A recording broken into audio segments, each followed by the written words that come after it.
Hablamos de las cárceles.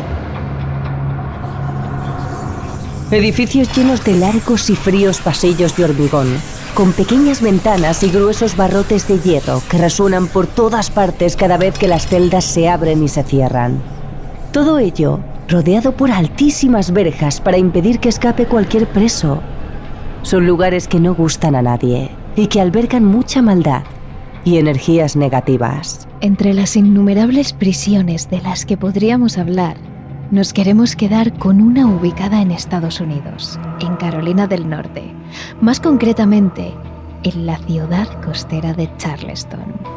Hay quienes hablan de ella como la cárcel más embrujada de Estados Unidos, una estructura similar a un castillo gris y sombrío, ubicado en el centro de la ciudad, donde miles de hombres y mujeres fueron encarcelados, y donde desgraciadamente muchos de ellos perdieron la vida. Una cárcel cuyos espíritus inquietos continúan merodeando por los pasillos, de los que hoy hablaremos. Terrores nocturnos, con Emma Entrena y Silvia Ortiz.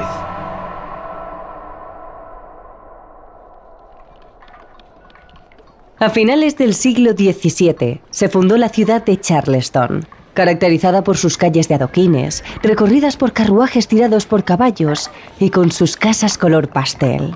Sin embargo, entre tanta arquitectura elegante durante el nacimiento de esta ciudad, se utilizaron sitios muy diversos para enterrar a los muertos. Calles cortadas, terrenos vacíos, los patios de las iglesias o incluso parques infantiles. Lugares improvisados donde se enterraban cuerpos sin nombre y que actualmente muchos de ellos han quedado olvidados. Y precisamente el punto que hoy nos interesa, antes de convertirse en una cárcel, fue uno de estos cementerios improvisados. De hecho, fue uno de los primeros Pottersfield de la ciudad oficiales, es decir, una fosa de pobres. Y allí enviaron a numerosos indigentes, marineros o viajeros sin familia y hogar, que morían solos sin que nadie reclamara su cuerpo. Fue ahí, sobre esas tumbas, donde a mediados del siglo XVIII se construyeron cuarteles de ladrillo y 50 años después, en 1802, finalmente se levantó sobre el terreno la temible cárcel de Charleston.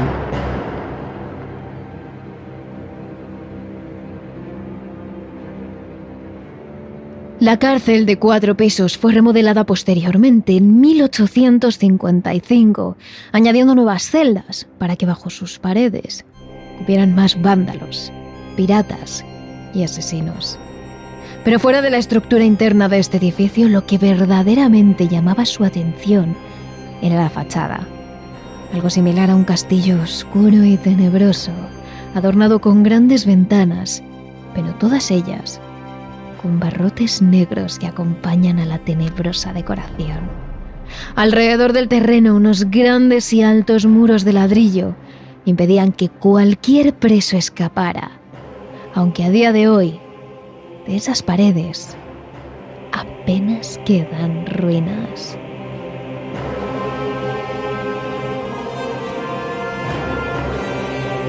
Al ser una cárcel con tantos pisos, los presos fueron divididos en varios grupos. En la primera planta estaban los presos caballeros, los pertenecientes a la élite, que habían cometido un delito lo suficientemente grave como para ir a prisión a pesar de su alta posición social. La segunda planta albergaba a los criminales menores, como deudores o prostitutas. Y en el tercero, a los peores de todos: asesinos y ladrones. Alrededor de 14.000 reclusos murieron dentro de los muros de la cárcel de Charleston. Algunos condenados a muerte, otros por enfermedades o por las duras condiciones en las que vivían.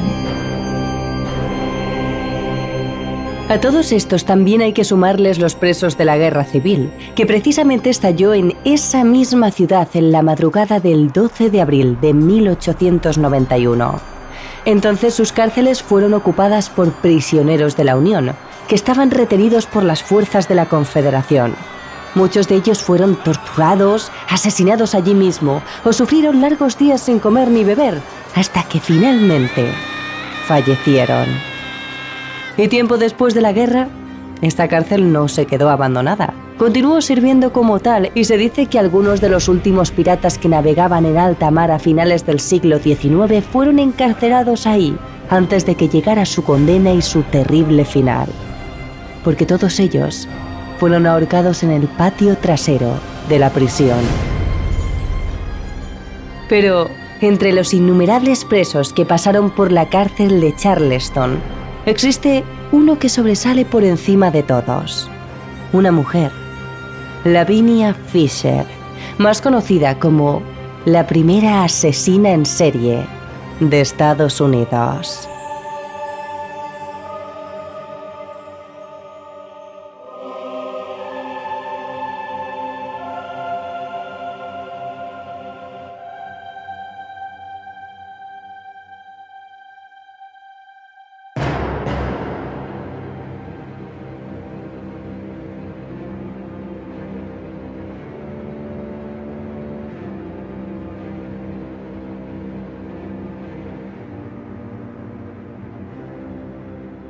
Lavinia Fisher nació en 1793 y prácticamente se desconoce de dónde venía y cómo era su familia.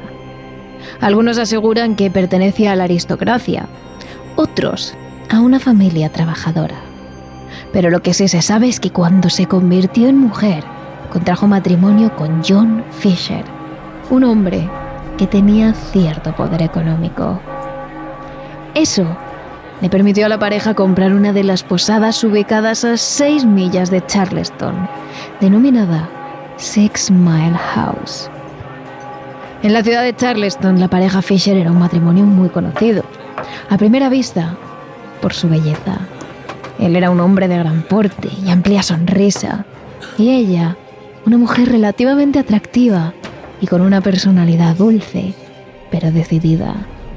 Además, al convertirse en los dueños de la posada, su economía creció considerablemente.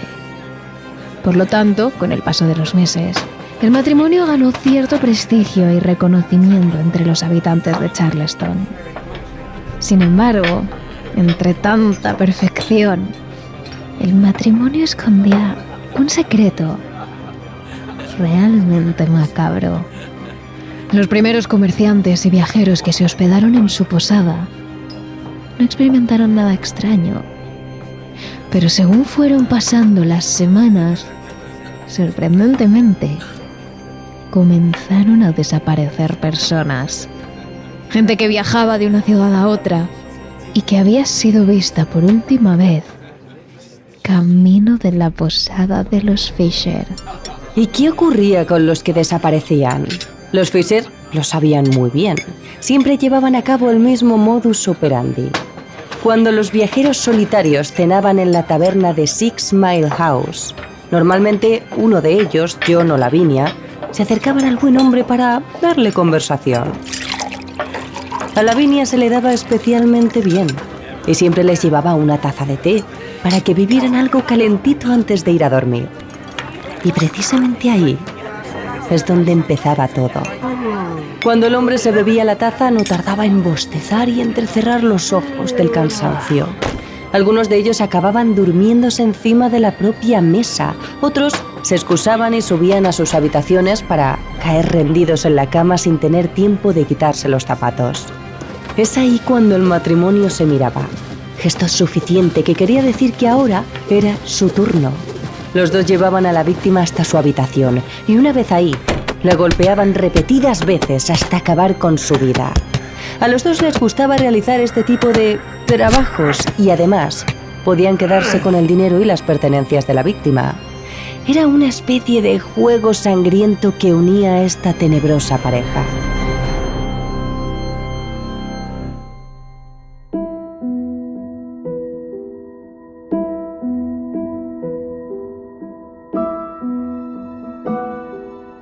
Lo más sorprendente es que estas desapariciones pasaron medianamente desapercibidas, porque la posada más cercana de la de los Fisher, la denominada 5 Mile House, comenzaron a suceder también ciertas cosas extrañas e incoherencias que hicieron a los ciudadanos de Charleston fijar la vista en ella. Además, sumado a que la pareja Fisher ya contaba con buena reputación en gran parte de California del Sur, los rumores sobre las desapariciones en su propia posada no eran del todo creíbles para algunos. Es así como los ciudadanos decidieron unirse para acabar con el vandalismo de los alrededores y decidieron comenzar por la posada más cercana a la de los Fisher, la llamada 5 Mile House. Se decía que sus dueños robaban las pertenencias a algunos comerciantes e incluso otros habían desaparecido sin dejar rastro. Las personas se agruparon alrededor de esta y comenzaron a gritar a los dueños que salieran si no querían arder vivos junto a su propio negocio. Tras horas de gritos y amenazas, finalmente alguien arrojó una antorcha a uno de los tablones de madera de la posada. En apenas unos segundos la mitad de la estructura ardía con fuerza y los dueños, obligados, tuvieron que salir de allí. Pero antes de ser capturados por la muchedumbre, consiguieron huir en dirección a la posada de los Fisher, la 6 Mile House. Como consecuencia, los ciudadanos pusieron rumbo a esta, y algunos de ellos, que ya desconfiaban bastante del matrimonio, obligaron a los Fisher a salir también de su posada. Estos hicieron caso a los ciudadanos y salieron tranquilamente intentando apaciguar la situación, pero de poco les sirvió, porque automáticamente les obligaron a abandonar su posada durante unos días y dejaron en su lugar a David Ross, un hombre grande y fornido, que vigilaría la zona para ver si efectivamente los Fisher tenían algo que ver en todo esto.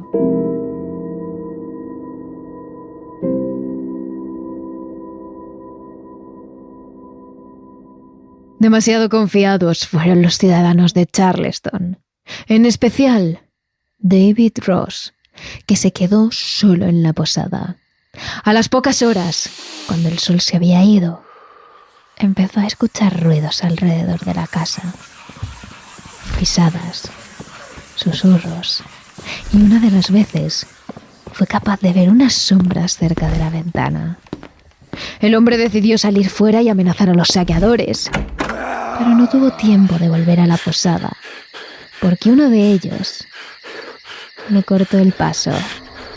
Era William Wayward, uno de los dueños de la posada más cercana, que había quedado reducida a cenizas. Antes de poder reaccionar, varias personas le atacaron por la espalda.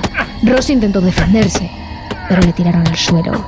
Lo poco que pudo ver antes de salir corriendo de allí fue a varios hombres, entre los que le llamó la atención el rostro de uno muy similar al de John Fisher, y también la figura de una mujer cuya voz encajaba perfectamente con la de Lavinia.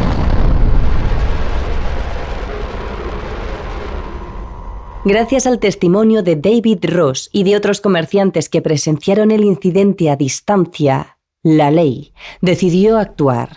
Las autoridades se presentaron a la mañana siguiente en la posada y detuvieron al matrimonio y a los otros dos dueños de la 5 Mile House.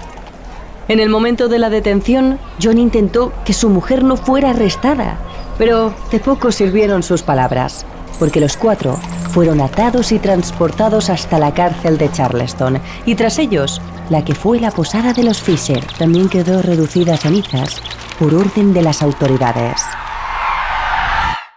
Transcurrió casi un año completo entre el arresto de los asesinos y su ejecución. En la lectura de los cargos, los Fisher se declararon inocentes, pero se les obligó a permanecer en la cárcel de Charleston hasta el juicio, que se llevaría a cabo meses después. Mientras, los otros dos cómplices, los dueños del 5 Mile House, sorprendentemente, quedaron en libertad bajo fianza. El jurado rechazó totalmente las declaraciones de inocencia de la pareja y los declaró culpables de robo en la carretera, que por aquel entonces era un delito capital. Posteriormente, los jueves obligaron a permanecer encerrada a la pareja hasta la próxima sesión de la corte. En ese tiempo los Fisher no pudieron contenerse. Necesitaban salir, necesitaban ser libres, y entre ambos trazaron un plan. Porque sí, estaban en cárceles cercanas dentro de la prisión de Charleston y tenían claro que a través de los ventanales podrían escapar quitando los barrotes. Así fue como, una noche, a través de una de las ventanas de la cárcel de Charleston se lanzó una larga cuerda hecha de tela. Esa cuerda salía de la celda de Lavinia, que junto a su marido se disponían a escapar. Fue John el primero en bajar por la cuerda y cuando le quedaban apenas 2 metros para llegar, las sábanas se rompieron. Lavinia se asomó angustiada a través de los barrotes y John se quedó mirando a su mujer. No se iba a ir sin ella. Por más que intentaron trazar otro plan alternativo, los guardias detuvieron al hombre y lo volvieron a encerrar. Finalmente, el 4 de febrero de 1820, se dictó sentencia. Ambos serían condenados a la horca en el patio trasero de la cárcel de Charleston. John aceptó el consejo del reverendo, que fue a visitar a la pareja la noche antes de ser ahorcados, pero Lavinia no le permitió entrar a su celda. Cuando fueron llevados a la horca, el reverendo leyó una carta que John había escrito esa misma noche, en la que decía haberse convertido al cristianismo y aseguraba no poder ser ejecutado por algo que era mentira, que él no había hecho. Por más que incluso el propio Fisher suplicó frente a los jueces y a los ciudadanos que no le mataran, acabó sucediendo lo que el jurado había dictado. John fue ahorcado. Sin embargo, al contrario que él, durante todo el número que se montó antes de ser ahorcado, Lavinia se mantuvo firme. No expresó culpa, pena, miedo o tristeza.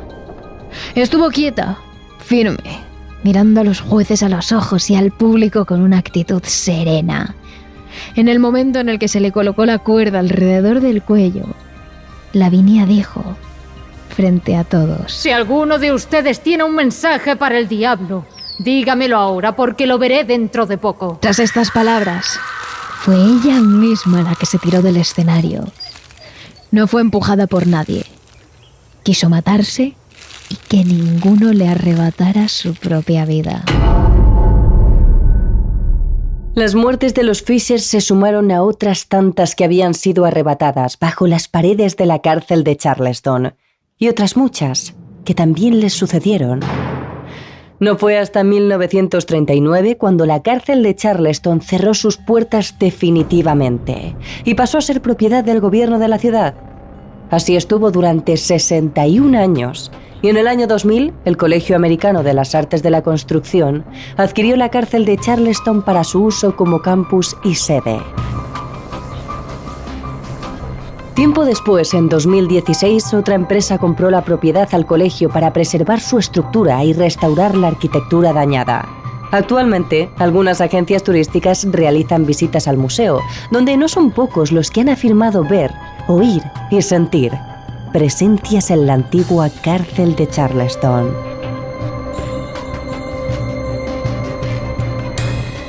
Pero entre la cantidad de almas en penas que podrían habitar este lugar, ¿sabéis cuál es aquella que los ciudadanos e investigadores han reportado ver? El espíritu de la mismísima Lavinia Fisher. En 2011, un equipo de expertos investigó la cárcel durante la noche. Abrieron el solar, única y exclusivamente para este pequeño grupo de personas que pasaron toda la madrugada despiertos, grabando y recorriendo el lugar.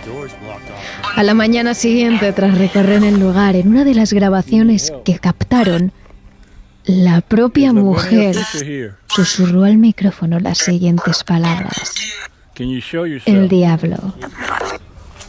Pero lo peor de todo es que los encuentros con Lavinia Fisher no quedaron aquí. Hay otras personas que afirman haberse topado con el alma vengativa de esta mujer.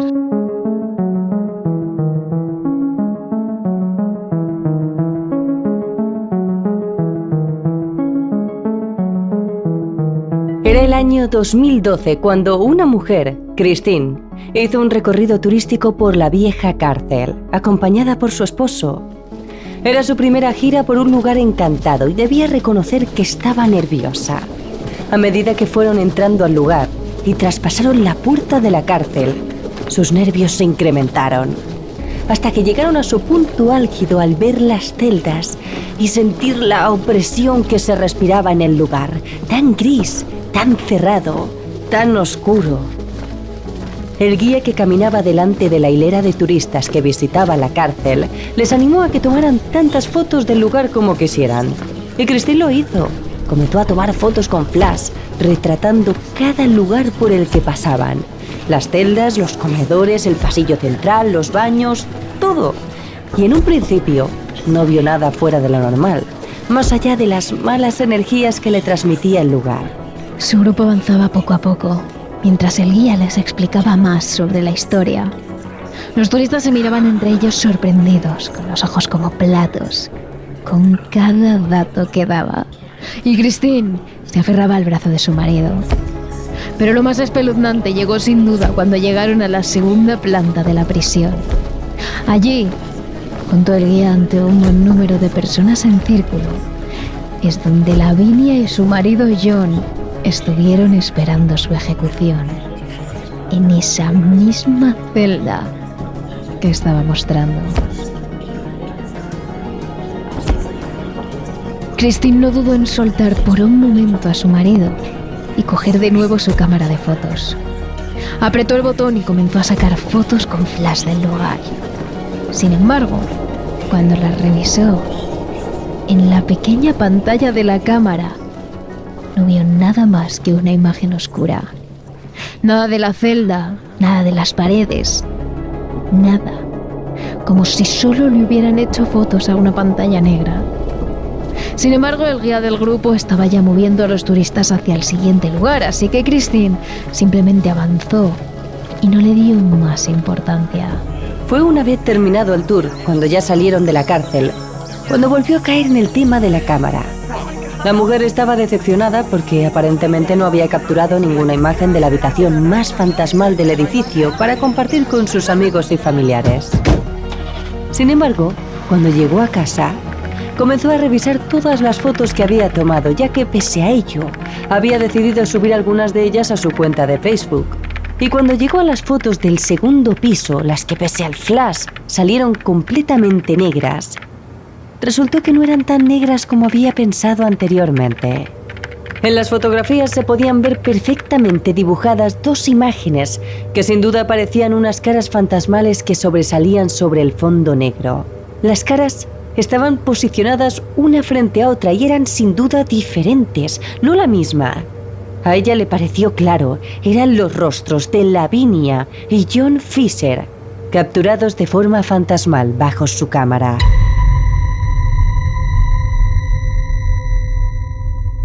Sin embargo, en la vieja cárcel de Charleston hubo, como hemos contado, muchos más presos.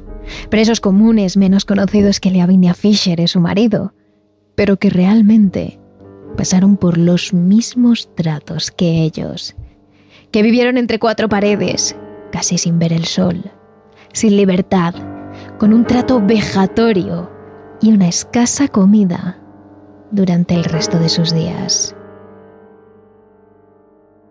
Por eso, son muchos los que dicen que en la antigua cárcel de Charleston se esconden, además de los fantasmas del conocido matrimonio Fisher, el de muchos otros presos comunes. Espíritus no solo de asesinos y piratas, sino también de condenados injustamente, de prisioneros de guerra y de esclavos, cuyos espíritus inundan cada esquina de la prisión. Es por eso que dicen que en la vieja cárcel pasan muchas cosas paranormales. Los objetos se mueven solos. Los susurros fantasmales emanan de la nada. Las voces se expanden por cada parte de la prisión cuando por la noche se queda en completo silencio. Y las puertas se cierran de golpe, dejando un golpe chirriante de rejas en medio de la oscuridad. Una vez los obreros se quedaron trabajando hasta tarde. No mucho, pero sí hasta el atardecer. Estaban arreglando el segundo piso, inclinados sobre unas esquinas, mientras hablaban animadamente y trabajaban con sus herramientas en mano. De repente el ambiente se vició. Los trabajadores quedaron en silencio. Pararon de trabajar. Entonces, por el pasillo que tenían a su derecha, comenzó a sonar un silbido que tarareaba una antigua melodía. Después, pasos largos y pesados, como aquellos de los que caminan de un lugar a otro haciendo guardia. Poco después, vieron como por ese pasillo aparecía un guardia de la prisión, con su traje del siglo anterior y rifle en mano, patrullando por esa segunda planta. Algo que compañeros que trabajaban desde fuera pudieron observar también desde la ventana. Entonces, sin que los obreros pudieran hacer nada por evitarlo, el fantasma del antiguo guardia de la prisión se abalanzó sobre ellos. Con el rifle en la mano, salió corriendo hacia ellos. Los obreros se cubrieron la cara, sentados, esperando a que llegara la carga. Sin embargo, esta nunca llegó. El guardia desapareció en la nada, en el polvo, antes de que pudiera alcanzarlos. Los trabajadores entonces descubrieron sus caras y se miraron los unos a los otros. Había sido todo real. Al principio pensaron que no, pero lo habían visto todos, a la vez, incluidos sus compañeros de fuera. Eso les decía lo real de lo que habían vivido.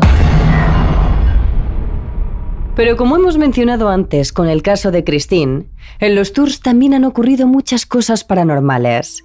Mientras los turistas avanzan guiados por una persona que cuenta la historia de la cárcel, dicen que hay pesadas puertas enrejadas que se cierran a su paso, dejando a veces a varios de ellos encerrados en una sala que nadie puede abrir y de las que no pueden salir, creándoles una terrible ansiedad.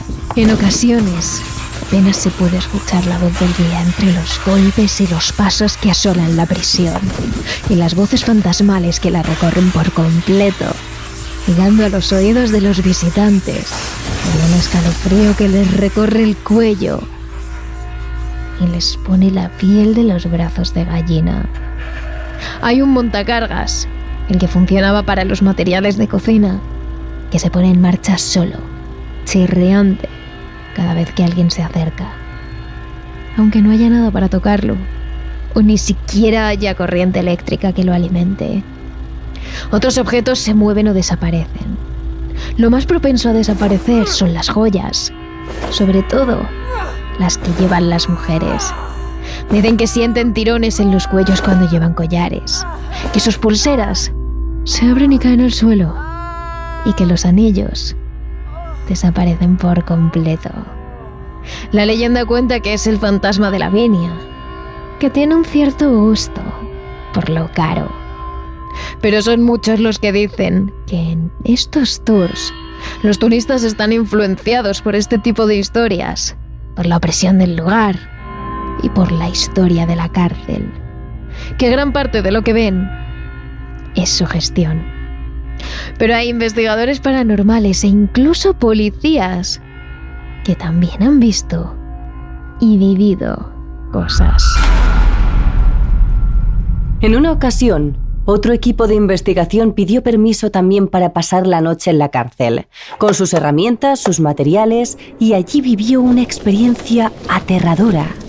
El equipo comenzó a recorrer sala a sala, grabando con cámaras y con sus grabadoras de sonido, colocando sus herramientas y materiales. Entonces, mientras trabajaban, observaron cómo en un pasillo aparecían varias figuras, humanoides, negras e incorpóreas. No podían decir que fueran alguien en concreto, no podían reconocer sus caras, pero sí que eran humanas y se movían por todo el pasillo, entre las grises paredes y las puertas enrejadas de las celdas. A su alrededor, orbes de un extraño color flotaban en el ambiente, iluminando levemente la oscuridad de la prisión. Por último, reportaron que por toda la cárcel se escuchaba el sonido de cadenas, como si los presos las fueran arrastrando, algo que captaron en sus grabadoras de sonido. Aunque según los archivos históricos oficiales, los presos nunca llevaron cadenas en aquella cárcel, pero quién sabe lo que pudieron hacer de forma extraoficial y cómo trataron a sus presos.